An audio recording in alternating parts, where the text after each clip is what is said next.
Selamat pagi dan salam sejahtera bagi kita semua. Berjumpa lagi dengan saya Ernita Siombing SPD, guru di SMA Negeri 5 Bagan Senemba. Hari ini saya akan membawa materi pendidikan agama Kristen, yaitu mengenai damai sejahtera menurut Alkitab.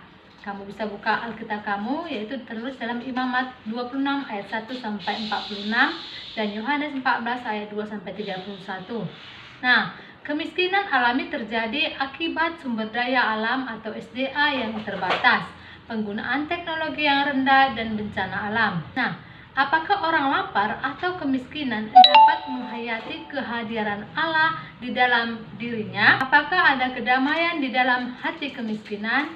Nah, dalam pelajaran ini kita akan membahas mengenai damai sejahtera menurut Alkitab, yaitu yang pertama, pengertian damai sejahtera menurut Alkitab. Kamu bisa membaca dan menggali Imamat 26 ayat 1 sampai 46 dapat dibagi menjadi 3 bagian, yaitu yang pertama, memuat janji berkat dan penyertaan Allah bila bangsa Israel taat dan menjalankan perintah-perintahnya.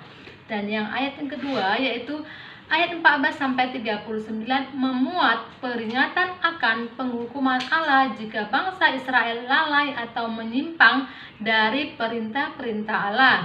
Yang ketiga yaitu ayat 40 sampai 46, di sini berisi janji-janji Allah untuk mengampuni dan menerima mereka kembali sebagai umatnya, karena Allah itu setia dan selalu ada buat umatnya. Dari ketiga isi nats tersebut kita tahu bahwa hidup taat dan setia kepada Allah adalah pilihan yang selalu harus diambil.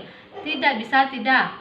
Sebagai umat Allah kita harus berlaku setia kepadanya. Namun dalam nats ini kita bisa melihat sejarah menunjukkan bahwa bangsa Israel bukanlah umat yang setia kepada Allah mereka. Nah, kita dapat menyimpulkan bahwa damai sejahtera Allah itu hanya dapat terwujud apabila ada kesetiaan kepada Allah yang disertai kerelaan untuk menjalani perintah-perintah dan hukuman-hukumannya. Apa yang Tuhan Yesus perintahkan untuk kita lakukan tidak lain adalah mengasihi Dia, yang harus kita buktikan lewat ketaatan kita untuk menuruti firman-Nya dan Bapa-Nya yang tertulis dalam ayat 23 sampai 24.